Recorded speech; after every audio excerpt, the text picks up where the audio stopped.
Capítulo 24. Nosso livre destino. A humanidade compreende exatamente duas raças bem distintas, a dos evoluídos e a dos involuídos. Insistamos mais um pouco nesse conceito, que, aliás, já desenvolvemos neste livro. Não vá o leitor se surpreender com o que pode lhe parecer repetição.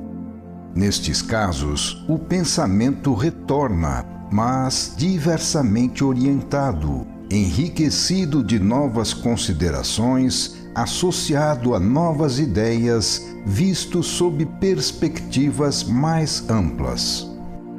Muitas vezes, a repetição é apenas aparente e o retorno ao mesmo conceito deve-se ao fato de que todos os fenômenos obedecem ao mesmo princípio.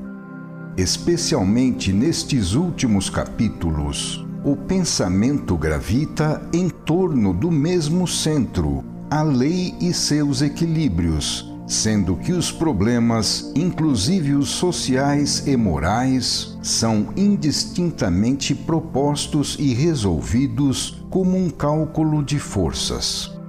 Além disso, muitas vezes a repetição é útil, porque não se crava um prego com uma martelada só. Nem sempre é fácil fazer um conceito penetrar no cérebro humano, duro como pau.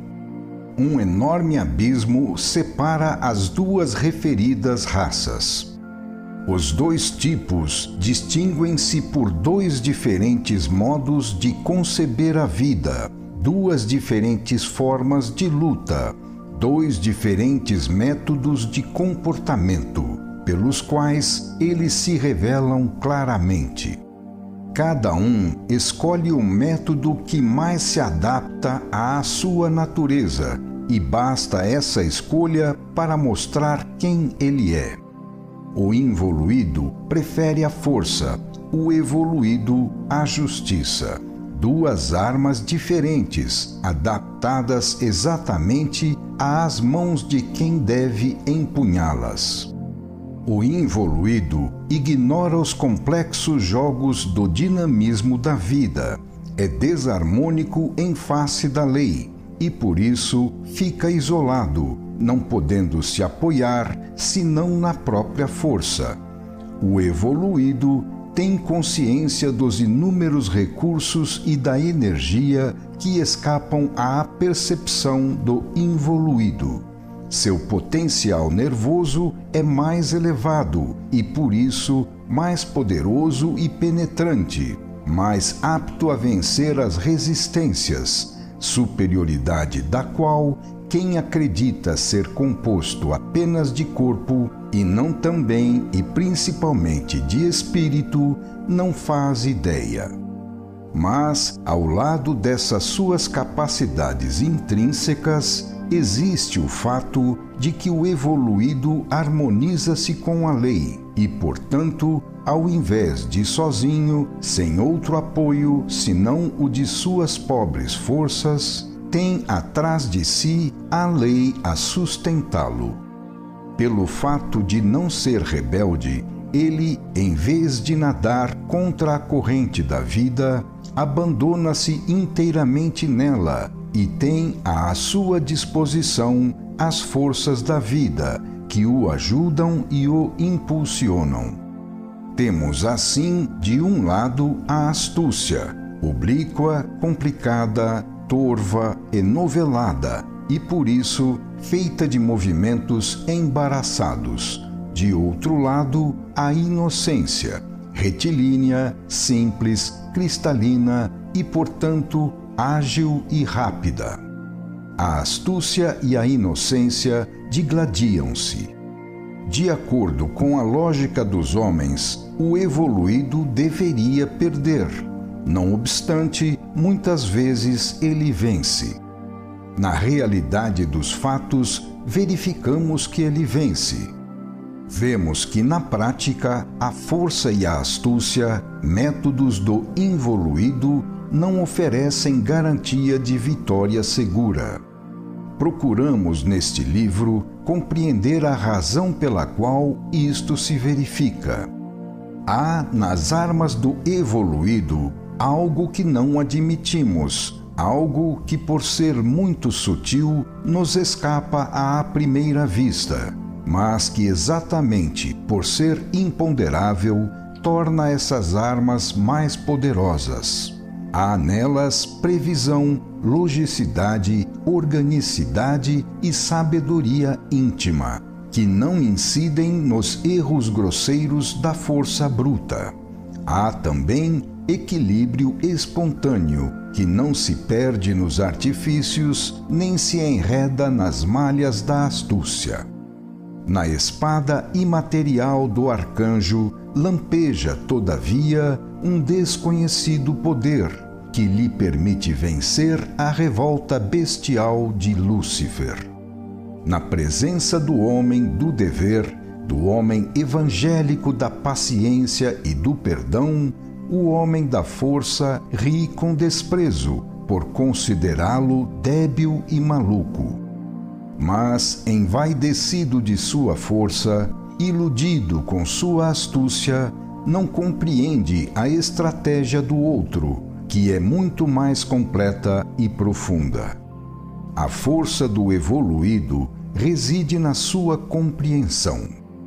A ameaça que pesa sobre o involuído consiste na sua incompreensão.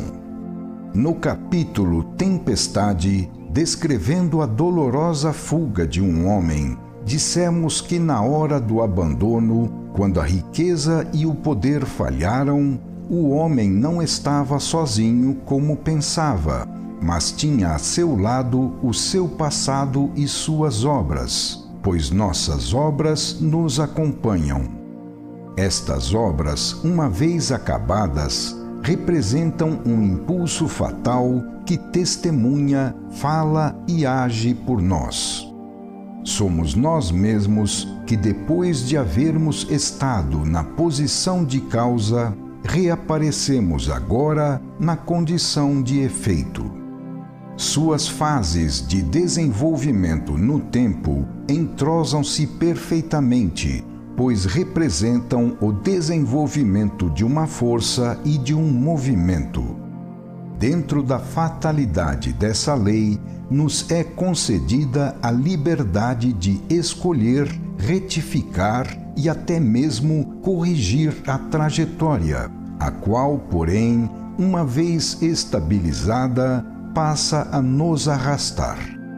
O involuído não compreendeu isto ainda e se acredita senhor de um ilimitado arbítrio, julgando-se capaz de, a seu bel prazer, fazer e desfazer os acontecimentos de sua vida. Por ser míope, vive apenas do efêmero presente. A estratégia do evoluído adere à realidade muito mais profunda das coisas. Equilibra-se com as forças da vida e, tanto no passado como no futuro, abrange muito mais vastos períodos de tempo. Dessa estratégia mais ampla participa a consciência pura, fator sem dúvida estranho à luta, se a tomarmos na acepção vulgar, na qual a honestidade não serve de ajuda, mas sim de estorvo.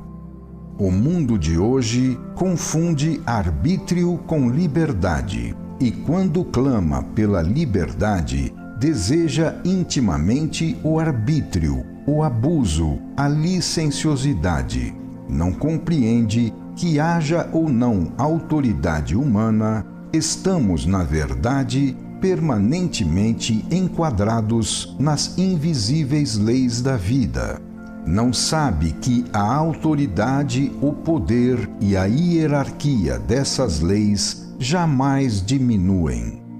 O mundo de hoje, infelizmente ainda involuído, não compreende como essa desordenada agitação, chamada liberdade, não atinge o objetivo previsto por quem, buscando se libertar de encargos e sanções, entrega-se a ela. Não compreende como, através dessas sanções, a lei o repele cada vez mais fortemente, fazendo-o sofrer mais tarde, tanto mais amargamente quanto mais loucamente tentou se rebelar. A história é toda assim. Quem compreendeu as leis da vida sabe não apenas que a retidão constitui um elemento fundamental do verdadeiro e duradouro sucesso, mas também que a desordem e o arbítrio somente podem nos trazer escravidão e dor, porque, dada a estrutura de nosso universo, só uma liberdade se torna possível, a liberdade segundo a lei. A liberdade em desacordo com a lei é impossível. Observemos o mecanismo dessas leis. As forças que no passado foram postas em movimento por nossas ações, uma vez colocadas em jogo, representam uma vontade autônoma, um impulso que, por inércia, tende automaticamente a continuar se movendo e a nos levar para a frente, segundo a direção inicial. Se a princípio movimentamos nossas obras, agora são elas que nos movimentam, arrastando-nos para onde ontem queríamos e não para onde hoje queremos. O passado não morre, mas revive sempre no presente. As nossas obras nos acompanham por toda parte. Em face dessa estrutura orgânica da vida, dessa relação de causa e efeito a longo prazo, por força da qual o presente foi preparado no passado e o futuro é preparado no presente, a filosofia do carpe diem, aproveitar o dia, é uma manifestação de inconsciência. Portanto, a liberdade que imaginamos sempre virgem e completa, somente é assim na fase inicial de nossas ações. A liberdade não pode permanecer indefinidamente no terreno neutro da escolha, e por isso se fixa, condensando-se no determinismo, que representa o encadeamento por continuação do impulso realizado, o qual, uma vez iniciado, constitui uma força em nosso destino. Dessa forma, a liberdade é ligada às consequências do impulso, cuja continuação torna-se então impossível impedir, a não ser com um novo impulso corretivo contrário.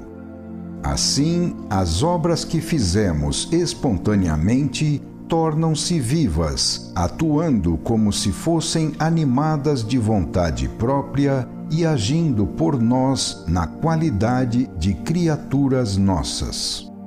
Nossa personalidade é um fenômeno contínuo, no qual os momentos sucessivos de seu futuro ligam-se estreitamente e cujas forças, por nós suscitadas, uma vez determinadas e colocadas em ação, não podem ser anuladas depois, enquanto não se desenvolverem e não se esgotarem completamente. Essas forças constituem nossa força, tanto em qualidade como em quantidade, fazendo que o passado e o presente participem de nós. Representam a definição de nós mesmos, aquela coisa consumada, difícil de mudar.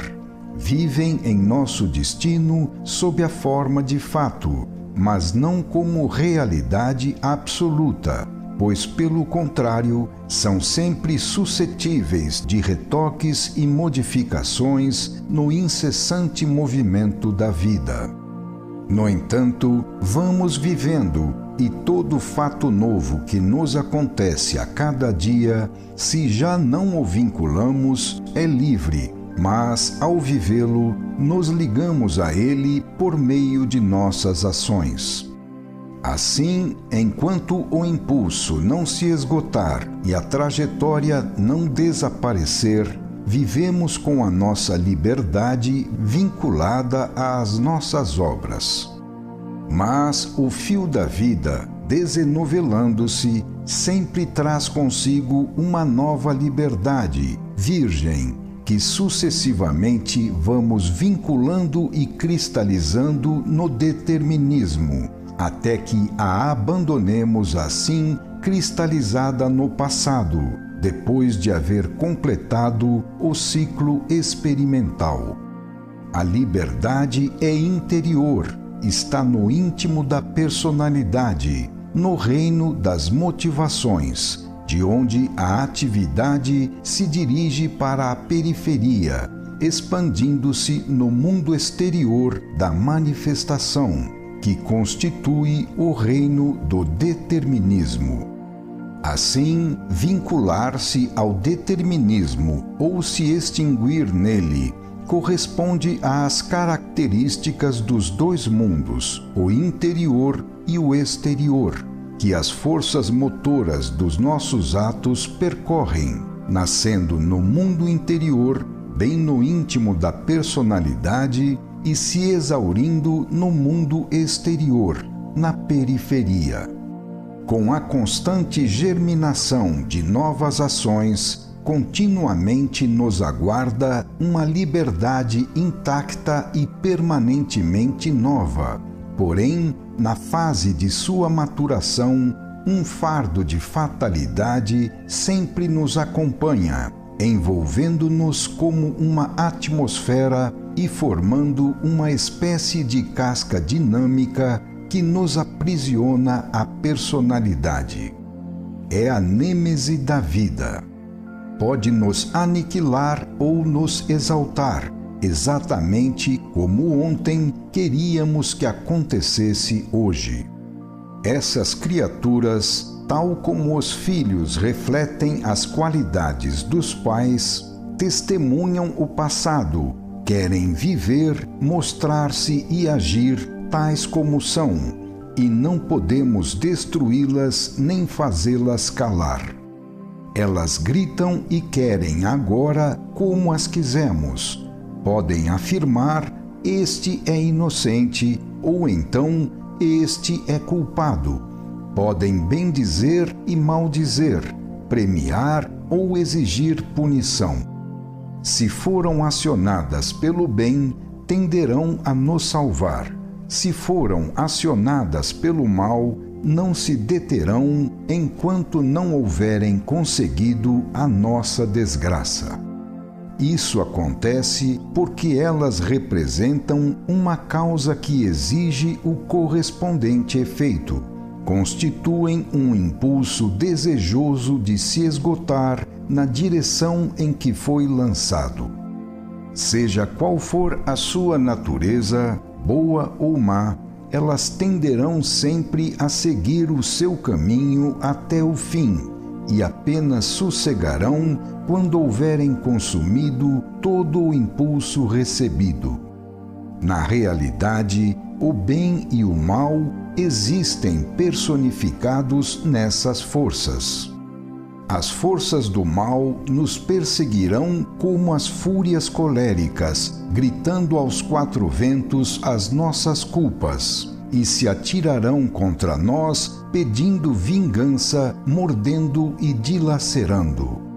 A tragédia humana está repleta de exemplos desse tipo. Como poderemos nos defender de um inimigo que está dentro de nós mesmos? Impossível fugir a ele, impossível fazê-lo calar-se. Não há barreira de força ou de astúcia capaz de detê-lo.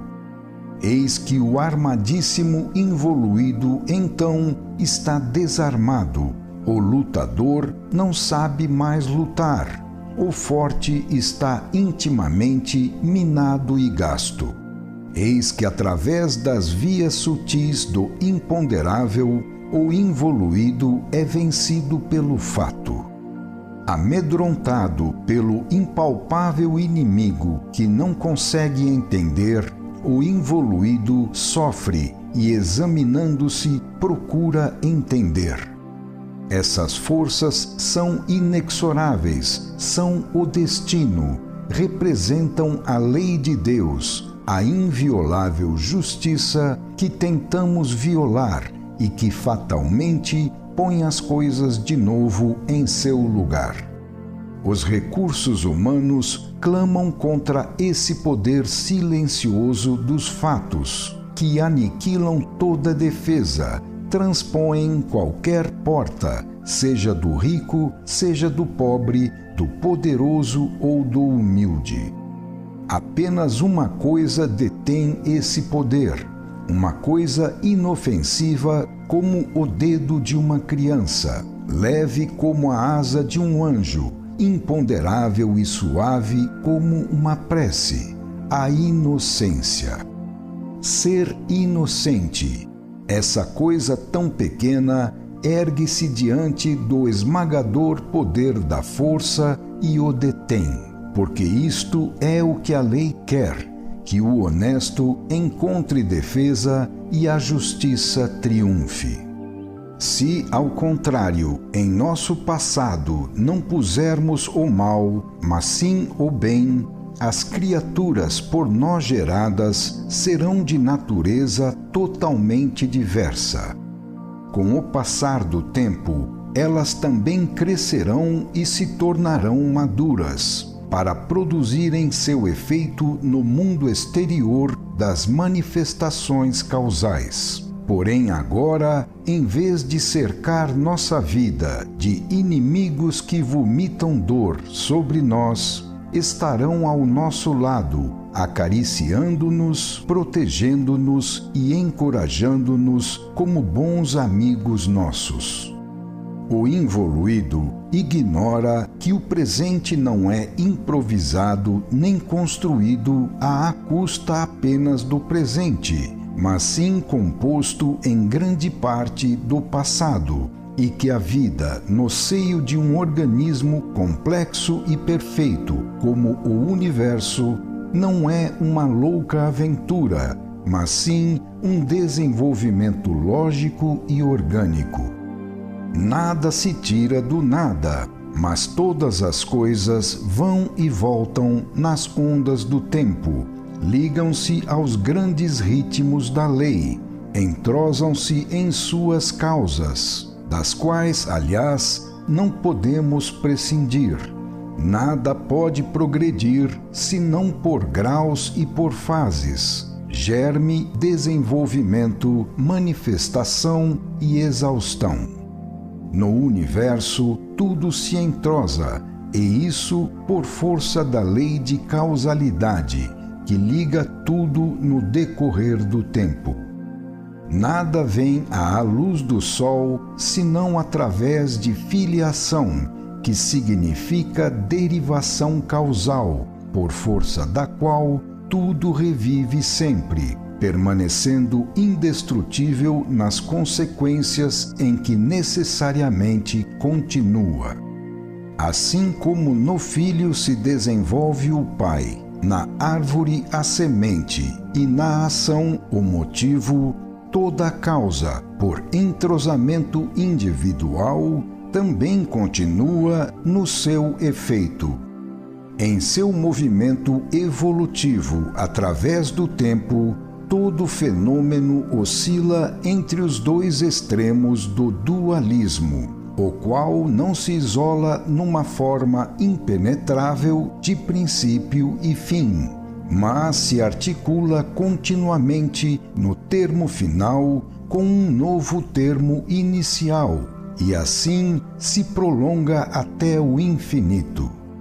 Portanto, se por lei de causalidade tudo é filho do passado, a vida nos aparece então como um jogo amplo e complexo, de prolongada preparação, no qual a vitória é determinada por dinamismos acumulados, que afloram de um depósito interior, repleto ou vazio, cheio de provisões boas ou más, úteis ou venenosas.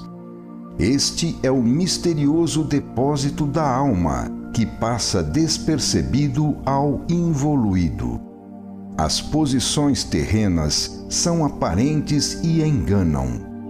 Assim, quanto à substância, o pigmeu pode ser um gigante e o gigante pode ser um pigmeu. Eis a força invisível de tantos inermes, a grandeza recôndita de tantos humildes. A posição humana exterior é fictícia. A casa interior pode ser habitada por amigos ou inimigos, pelo bem ou pelo mal, por anjos ou demônios. Eis a arma moral do evoluído, constituída pelas boas obras, pelo cumprimento do dever.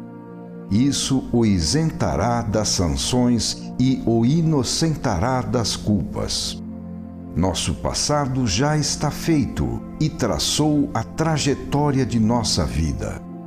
Assim como, após longa evolução biológica, foi construído nosso atual tipo biológico, tal como ele é, resistente a toda deformação rápida e a toda mudança, também foi formada e definida, após uma longa caminhada, a nossa estrutura moral, constituída pelo reservatório de instintos alojados no subconsciente e radicados em passado remoto. A forma é definida, mas não definitiva, pois o transformismo continua em processo e nada pode jamais se considerar imutável. Permanece sempre aberta a porta da expiação e da correção, porque a liberdade, embora presa às consequências do passado, mantém-se inviolada e inviolável, fazendo que seja sempre possível, através de novos esforços dirigidos pela vontade, dar novos impulsos ao destino e corrigir a sua trajetória. O futuro é sempre livre, basta lhe tirarmos o peso do passado, que nos tolhe. A característica principal desse mecanismo de forças consiste na possibilidade de isolarmos o nosso destino do destino alheio. Ao lado de cada um de nós falam e agem nossas próprias obras, e não as obras alheias. Cada um pode semear no seu terreno o que quiser, e ninguém pode semear por nós. A semeadura é livre, mas a colheita é obrigatória. Portanto, somos livres, mas responsáveis. Completa liberdade para semear o bem ou o mal, mas absoluta obrigatoriedade de colher o fruto da semente que se lançou ao solo. Por isso, o sábio procura, em causas profundas e remotas, as raízes de sua situação atual e prepara com grande antecedência o seu futuro. Não tem importância que os outros ignorem essas leis. Quem erra, paga na mesma moeda, e pagando, aprende. Mas a maravilhosa justiça da lei divina consiste em fazer que cada um de nós permaneça livre e possa, segundo a própria vontade e independentemente do ambiente em que vive, perder-se ou salvar-se. A beleza de tudo isso consiste no fato de que essa liberdade é sempre garantida e de que o indivíduo permanece independente, sempre absoluto senhor do próprio destino, para construí-lo a seu modo em qualquer tempo e lugar.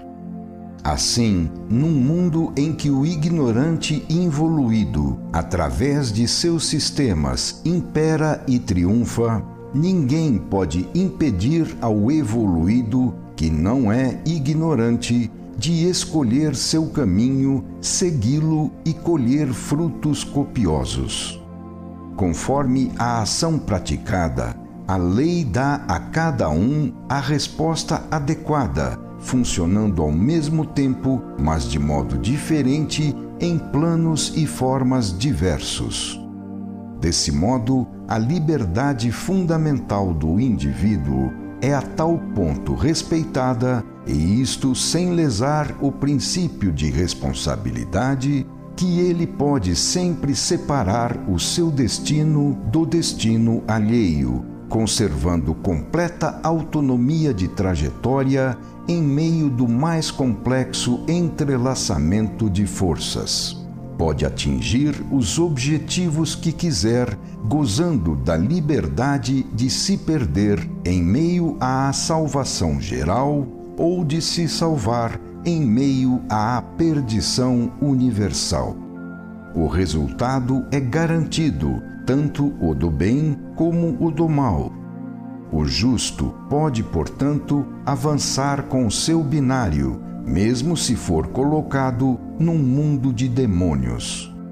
Perante Deus, o que vale é o passado do indivíduo, suas obras, seu merecimento. A lei responde no mesmo tom em que a chamamos, sendo rica a ponto de possuir qualquer tom.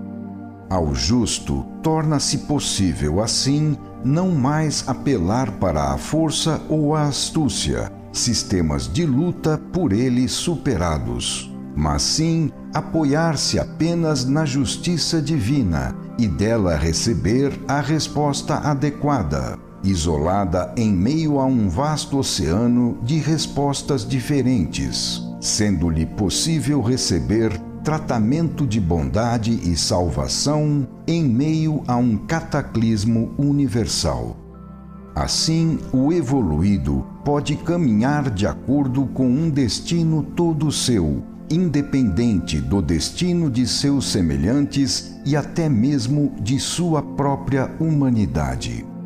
Enquanto os demais, devido aos seus métodos de luta, destroem-se mutuamente, arrastados pelo turbilhão da força e ligados à própria destruição pelo ódio recíproco, o evoluído, isento das culpas do mundo, poderá seguir um destino todo seu, de alegria e de paz.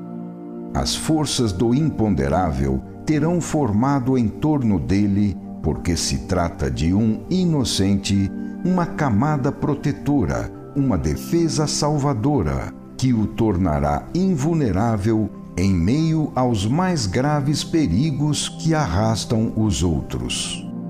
Deixemos aos juristas o estudo das vias da justiça humana.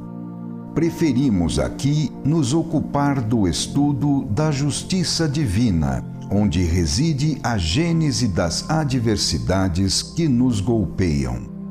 Que importância pode ter o instrumento que a nós as inflige, se ele mesmo, muitas vezes, lhes ignora as causas? O importante é possuir a chave do mistério e resolver o problema de saber evitar o dano. O sistema da justiça divina é sumamente respeitador da liberdade individual, porém absolutamente inflexível no campo das responsabilidades. A liberdade inicial é inviolável. De acordo com a lei, a base do fenômeno social é o individualismo, sendo que o fenômeno coletivo representa, pelo contrário, um agregado, um organismo de individualismos que, embora se combinem em função de um destino global mais vasto, permanecem separados e inconfundíveis. A necessidade de que o indivíduo assuma determinada atitude em relação à sociedade não tolhe de modo algum a sua autonomia, a qual permanece a mais completa. Por essa razão, cada um de nós pode se revelar e se afirmar de acordo com a sua própria natureza. O rebanho tem plena liberdade de andar cegamente à deriva, à mercê de seus elementares impulsos animais. Mas o sábio pode, se quiser, estabelecer-se no deserto e ali realizar a sua vida independente. Trata-se de independência interior, sobre a qual as construções humanas exteriores exercem influência relativa. Desse modo, entre indivíduo e massa podem se abrir hiatos abissais que não se preenchem, e a evolução pode impelir o solitário vidente hiperevoluído para fora da órbita dos destinos normais, a ponto de fazê-lo transpor as fronteiras da raça humana e entrar no domínio de humanidades evolutivamente superiores à nossa. Esse tipo de ascensão é biologicamente possível. Mas o que faz então esse indivíduo? Tendo percorrido o ciclo das provas terrestres que os demais estão apenas iniciando, ele já conquistou a sabedoria pela qual os outros ainda vivem, lutam e sofrem. A Terra, naturalmente, não é mais o seu reino. Uma vez acabado o seu trabalho de expiação ou missão, e cumpridos todos os seus deveres para com os seus irmãos menores, nada mais lhe resta senão partir. A terra, que continua interessando aos outros, não mais lhe interessa. Ele se sente e é de fato um estrangeiro na terra, sendo tratado como tal. A vida humana, para ele agora inaceitável, expulsa de seu seio tal indivíduo. Em outros trabalhos, já insistimos e jamais cansaremos de insistir nos deveres do irmão mais velho para com os irmãos mais novos. A toda superioridade são inerentes pesadas obrigações, fadigas que não assoberbam os inferiores, deveres que se cifram em obras, renúncia e exemplo. A vida do evoluído é carregada de tarefas pesadas. Ele sabe disso e enfrenta o sacrifício. Por força da lei de fraternidade, é permitido ao involuído usufruir dele gratuitamente, desfrutar de graça o sacrifício do mártir, que o próprio involuído muitas vezes é o primeiro a agredir e a sacrificar. Isso não deixa de ser justo. Essa lei de fraternidade participa da estrutura do universo, como consequência de sua organicidade e hierarquia na unidade do todo, sendo, portanto, fundamental e inextinguível. Mas a própria lei de justiça limita essa doação fraterna, que ameaça transformar-se na destruição das mais importantes conquistas da vida, representadas pelo tipo biológico do evoluído. A natureza protege os seus valores e o tipo evoluído, mais do que todos, deve ser protegido, por ser o mais custoso e precioso. As vias do evoluído são diferentes das vias da maioria. A trajetória de seu destino projeta-se francamente para fora da órbita das experiências terrestres normais. As distâncias acentuam-se, as formas mentais escapam à compreensão. O evoluído torna-se um bólido que, lançado no espaço, emigra do plano humano. O evoluído iniciou espontaneamente essa ascensão, que agora o envolve e o arrasta. A estrutura desse jogo de forças o leva agora ao ponto crítico, no qual essa célula, já madura, destaca-se da massa imatura da humanidade. Considerados a constituição e o funcionamento desse dinamismo, em dado momento, ninguém pode impedir a inexorável, fatal separação dos destinos e dos trabalhos.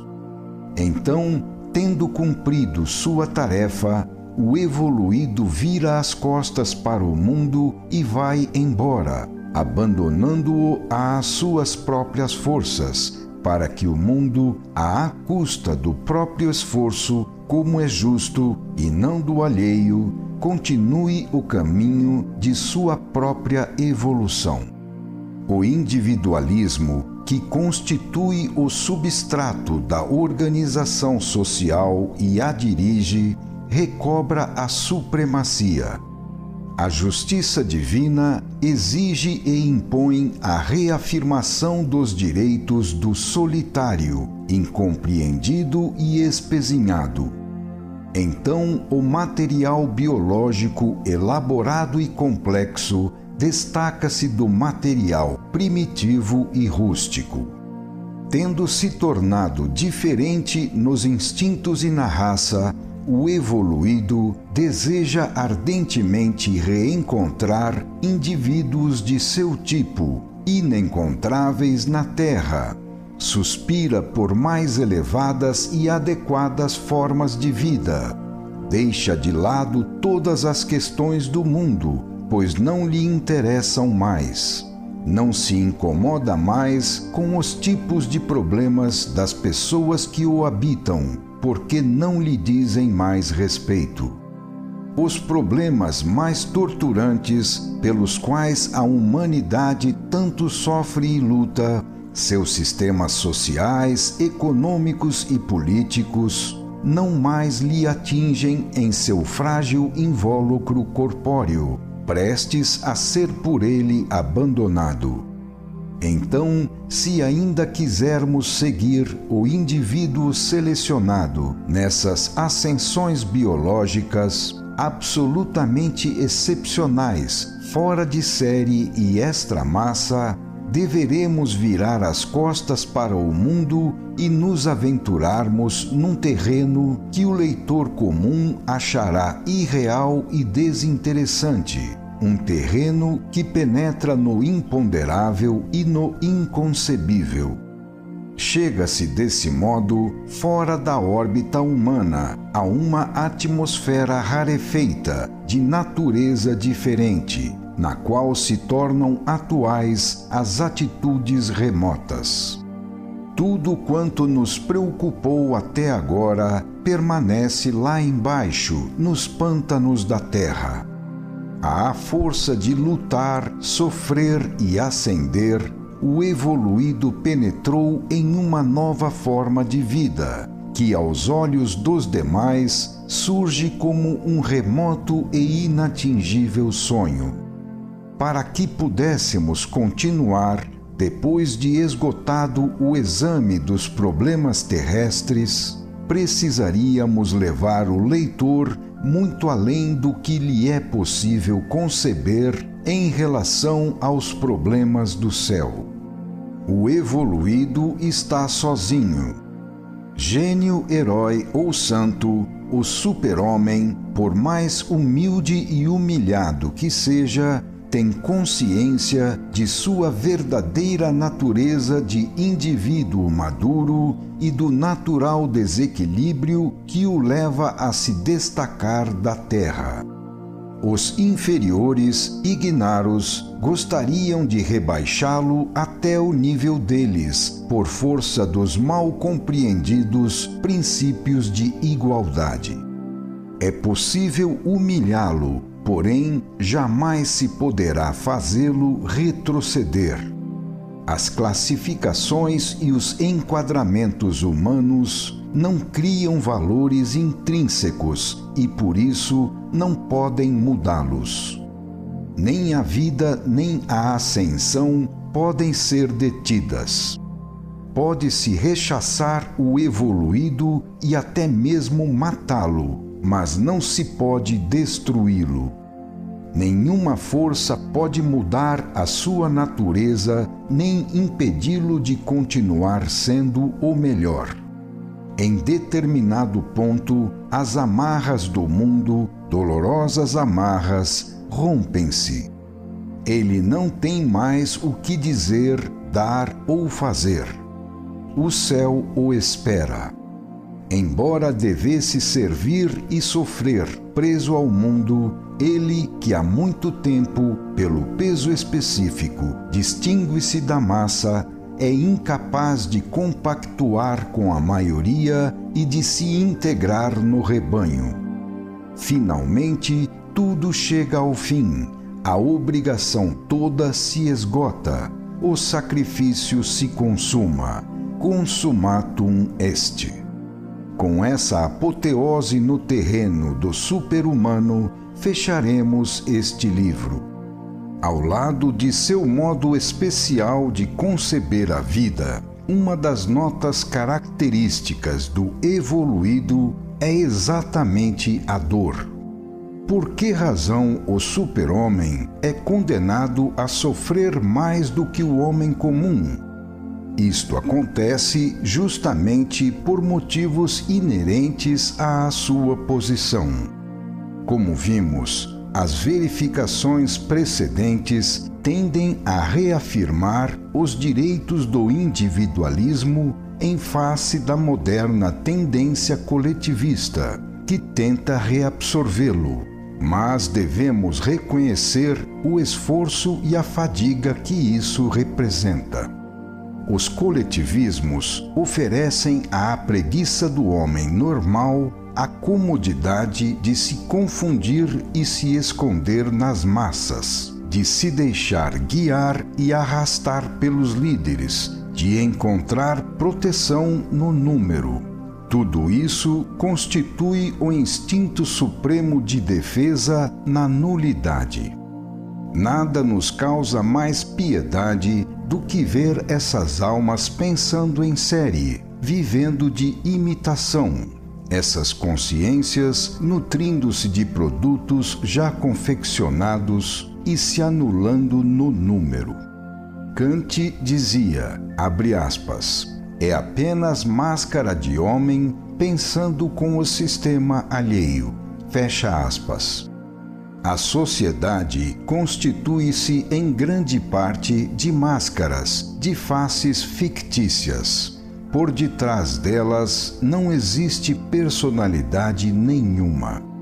Os coletivismos, que protegem e encorajam essa nulidade, podem até mesmo se tornar via de acesso para a irresponsabilidade. E o indivíduo, confortavelmente, abandona parte de sua liberdade com o fito de se eximir à correspondente porção de responsabilidade. Chega-se desse modo à exploração do progresso, ao parasitismo individual do coletivismo, em que o indivíduo inepto enquadra-se de bom grado a fim de se abandonar à indolência. No entanto, de quanta liberdade goza o indivíduo individualista? Por outro lado, quantas iniciativas e responsabilidade não lhe pesam nos ombros?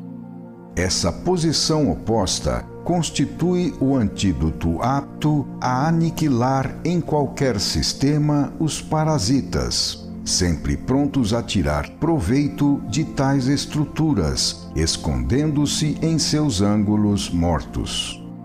O individualismo ressalta, expõe às vistas, porque isola e, isolando, define os responsáveis, que são conscientes.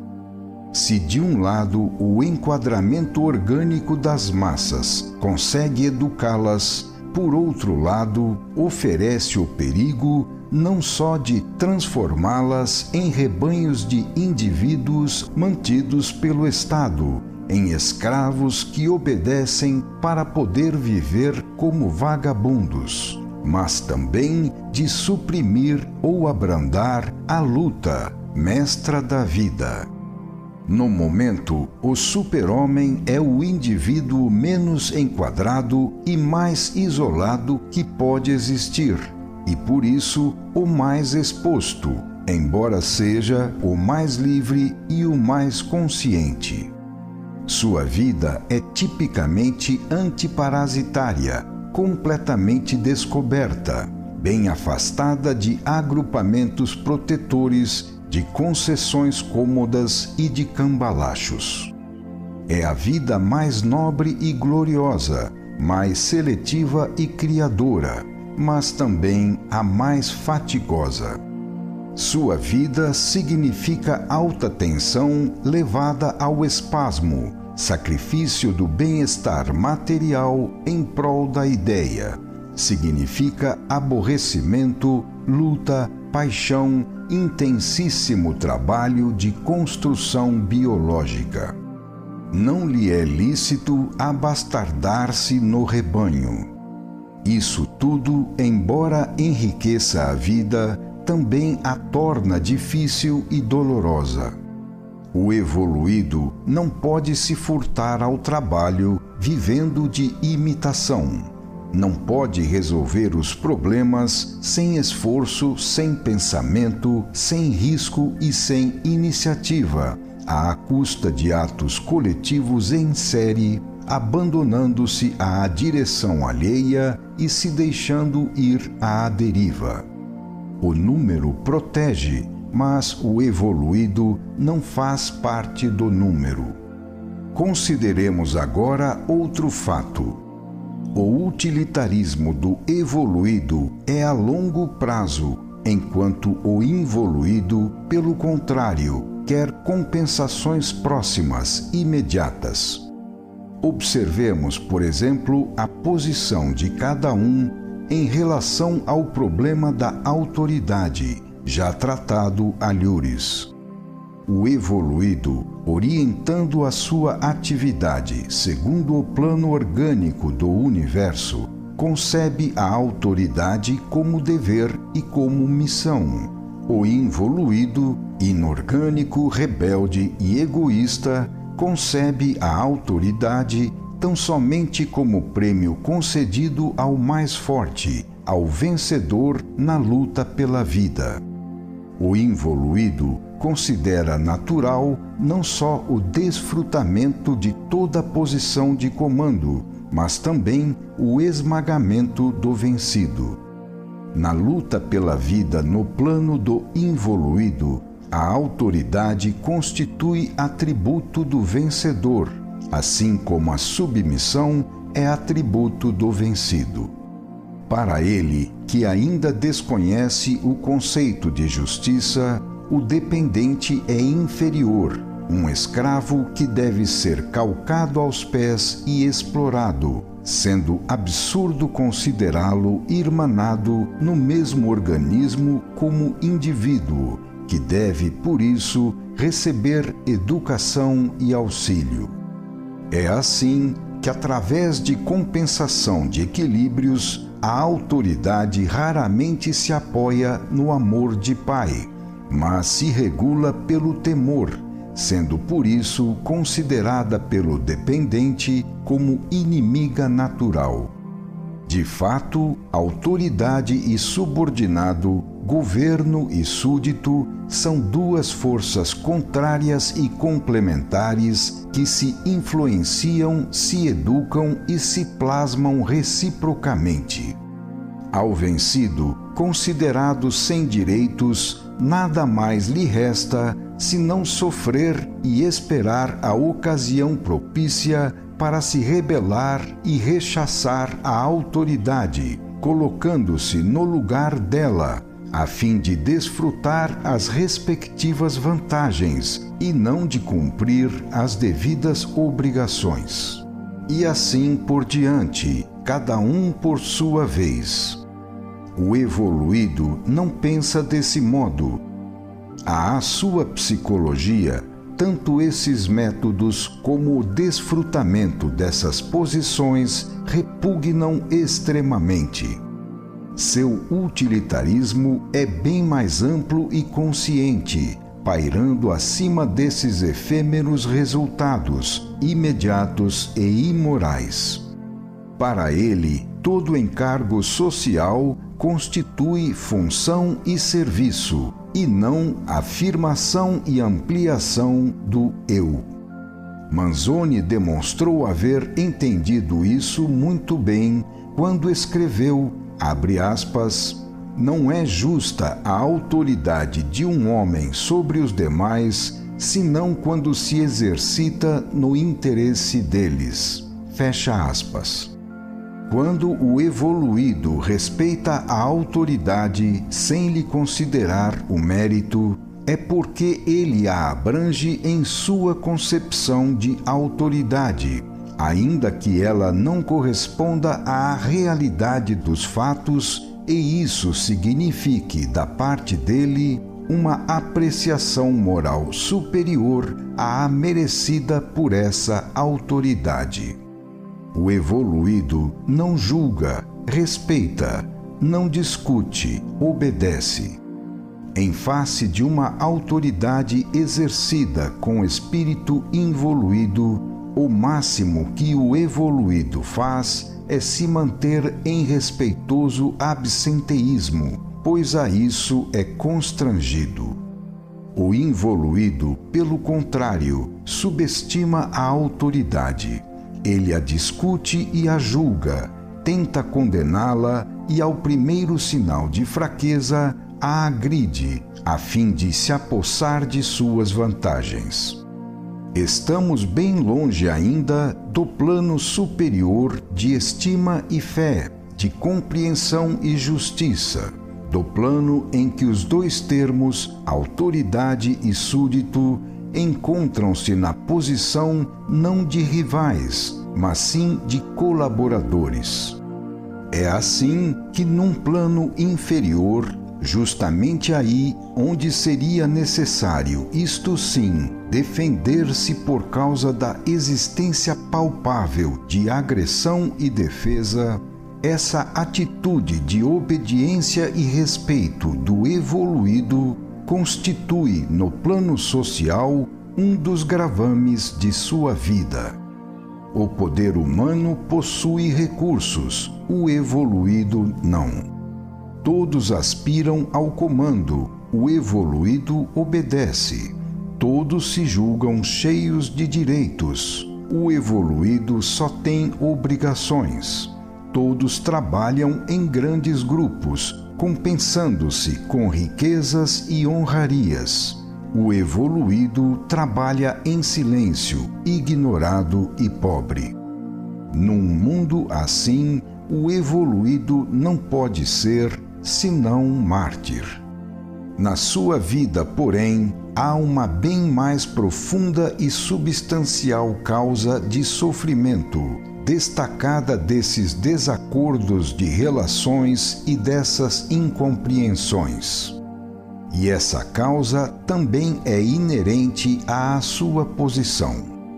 Pelo menos neste mundo, a dor constitui, sem dúvida, a nota fundamental da Gênese. No pomar da vida, os frutos mais nutrientes ficam ao lado da sombra, entendida como sombra segundo a matéria, mas como luz segundo o espírito. A alegria não alimenta, a dor sim.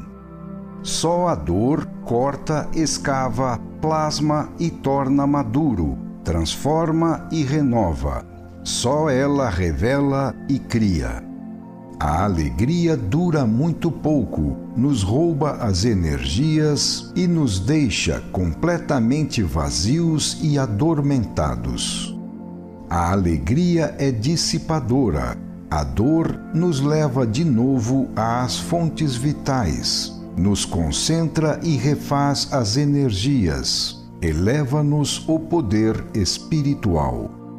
A dor pode piorar os maus, mas, sem dúvida, melhora os bons. Em algumas vidas, a dor é episódica, apenas fenômeno incidental. Trata-se de primitivos. Em outras, a dor apresenta-se como plano fundamental que lhes dá sentido e valor. É estável, é fenômeno de profundidade. Trata-se, então, de indivíduos maduros. A alegria constitui a experimentação dos inexperientes na vida, primeira experiência elementar e juvenil. É ingênua, cheia de simplicidade, espontânea. Quando, porém, a taça da alegria está cheia até as bordas, então a lei de evolução nos proporciona experimentação bem mais profunda, a fim de nos fazer descobrir verdades mais recônditas e remotas que ainda não podem ser reveladas aos primitivos. Quando o destino do evoluído destaca-se da terra e dos destinos dos demais homens, então a dor aparece como experiência dos maduros, dos fortes e dos justos, amadurecida, complexa e profunda, como verdadeiro campo de ação do evoluído. A alegria é a atmosfera natural daqueles que há pouco começaram a viver, dos recém-chegados de graus inferiores de evolução. A dor é, por sua vez, o ambiente normal dos velhos que exauriram todas as experiências desta terra e que, por isso, partem para mundos melhores. Os imaturos são inexpertos, os maduros são sábios, pois aprendem a lição e terminam o aprendizado. As posições se invertem. Para os imaturos significa sujeição, para os maduros, desprendimento. Trata-se de quem parte e quem chega, quem deve viver nesta fase e quem já viveu nela, o involuído e o evoluído, dois estilos de vida. Cada um tem sua tarefa a cumprir. Estamos agora em condições de compreender que a diferença de raça entre involuído e evoluído não passa, em última análise, de diferença de idade. E também torna-se fácil para nós compreender a razão pela qual o involuído prefere o método de luta, enquanto o evoluído inclina-se para o método da justiça. O método da força revela o primitivo, o qual, se a ela recorre, age assim porque é exuberante e inexperto, rico de energia e pobre de sabedoria. O evoluído, por sua vez, já chegou ao fim da estrada que o primitivo mal começa a percorrer. Já está cansado, gasto, esgotou sua carga dinâmica, transformada agora em experiência. Encontra-se pobre de energia, mas rico de sabedoria. Permanece conscientemente sintonizado com os princípios da lei. Em outros termos, no fisiodínamo-psiquismo, que constitui a evolução trifásica do universo, o involuído representa a fase dinâmica e o evoluído a fase psíquica ou espiritual. A vida da humanidade percorre o trajeto necessário à passagem de uma posição à outra, realizando a transformação da força em consciência. O evoluído já transpôs esta passagem. O involuído ainda não, pois não sabe pensar senão agindo, Não concebe a ideia senão formalmente concreta, como fato. Trata-se de elaborar a matéria-prima rude fornecida pela força, que possui a carga dinâmica necessária para levar a efeito a experimentação, através da qual estas forças paulatinamente se esgotam. O evoluído, por sua vez, apresenta-se com material já elaborado, uma vez que, para ele, este impulso já atingiu o objetivo desejado, superando a sua fase de transformismo. Nada se perde, nada se destrói. Os jovens valem tanto quanto os velhos, e os velhos tanto quanto os jovens. Trata-se apenas de posições diferentes, com valores e qualidades diversos. A quantidade transforma-se em qualidade. A obtusa e rude exuberância torna-se sabedoria consciente e refinada. Se o dinamismo biológico se degrada e se esgota, vai mais tarde ressurgir sob forma diversa, como poder espiritual. Apesar da equivalência substancial, os dois extremos são diferentes e não conseguem se harmonizar. Cada um dos dois condena aquilo que não possui e exalta aquilo que possui, dá valor a tudo que necessita e despreza tudo quanto não lhe serve. O sábio percorreu o ciclo, e é exatamente para isso que a força existe, serve e lhe foi dada. O sábio elaborou dentro de si um sucedâneo que, para o indivíduo já transformado como ele, substitui a força com vantagem. Para o primitivo, forte mas ignorante, reservam-se os duros golpes consequentes aos erros praticados durante a experimentação, golpes não mais temidos pelo sábio, que já aprendeu a não cometer mais tais erros. Que imenso dispêndio de energia para assimilar apenas algumas ideias! Isso nos mostra a importância e o poder da ideia. Para conquistá-la, quão grande dinamismo, do qual a ideia é o equivalente, tivemos de empregar e consumir. Isso nos demonstra a necessidade da compreensão sobre a qual tanto insistimos. No plano do universo, portanto, a força se reduz a instrumento de experimentações, a reserva de energias de cujo consumo depende a compreensão, a construção da consciência. De um lado, a força dos jovens, de outro lado, a experiência dos velhos. No organismo universal, cada coisa tem uma função bem determinada e está no lugar exato. Os jovens valem pela posição que ocupam, e os velhos também. A vida os obriga a um trabalho alternado que se compensa mutuamente. Durante o período em que suas qualidades encontram campo para se manifestarem, eles trabalham ativamente de modo a imprimir um cunho especial à história e impulsionar de algum modo o progresso. Todo ser pode sempre dar algo de útil. Assim, o jovem, audaz e batalhador, mas inexperto e inconsciente, vive para se tornar o velho cansado e pacífico, mas sábio, às vezes por ele desprezado.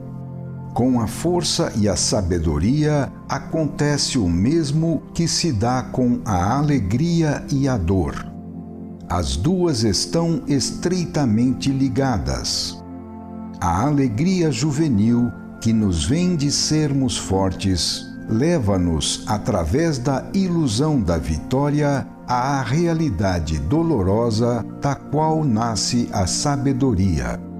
Para o involuído, espontaneamente desejoso de alegria e senhor natural da terra, que é o seu mundo, a dor terrena é sufocação, asfixia, mutilação da vida material, na qual se encontra para ele todo o bem desejável. Para o evoluído, que já se considera um desterrado na terra, essa dor constitui a última experiência amarga num mundo superado, experiência que lhe abre as portas para a expansão da vida em outros mundos mais adiantados, os únicos nos quais lhe é possível viver doravante. Essa dor representa o meio para romper grilhões já por demais pesados e preparar um futuro melhor. No céu, o evoluído encontra a alegria que o involuído procura e encontra na terra.